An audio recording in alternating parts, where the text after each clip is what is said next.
So we're carrying on reading at John 19, verse 17. So the soldiers took charge of Jesus. Carrying his own cross, he went out to the place of the skull, which in Aramaic is called Golgotha. Here they crucified him, with him two others, one on each side, and Jesus in the middle. Pilate had a notice prepared and fastened to the cross. It read, "Jesus of Nazareth, the King of the Jews." Many of the Jews read this sign, for the place where Jesus was crucified was near the city, and the sign was written in Aramaic, Latin, and Greek.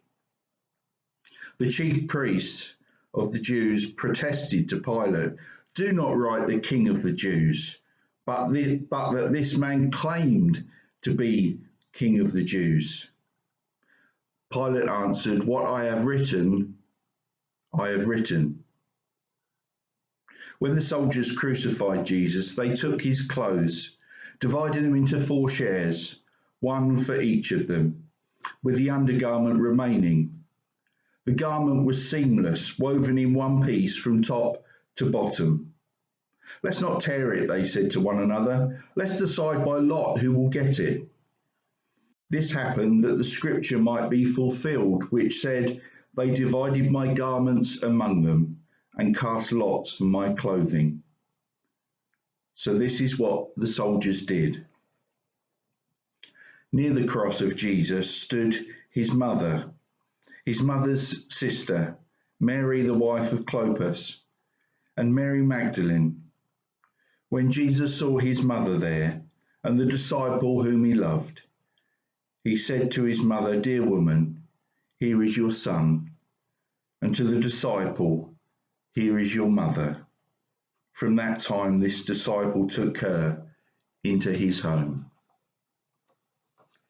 Later, knowing that all was now completed, and so that the scripture would be fulfilled, Jesus said, "I am thirsty."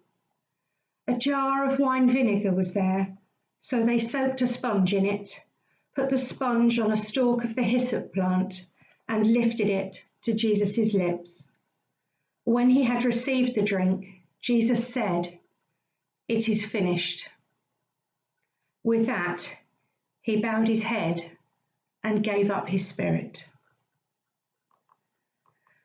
Now it was the day of preparation, and the next day was to be a special Sabbath.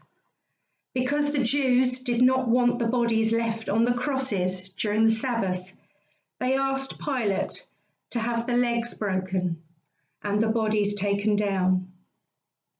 The soldiers therefore came and broke the legs of the first man who had been crucified with Jesus, and then those of the other. But when they came to Jesus and found that he was already dead, they did not break his legs.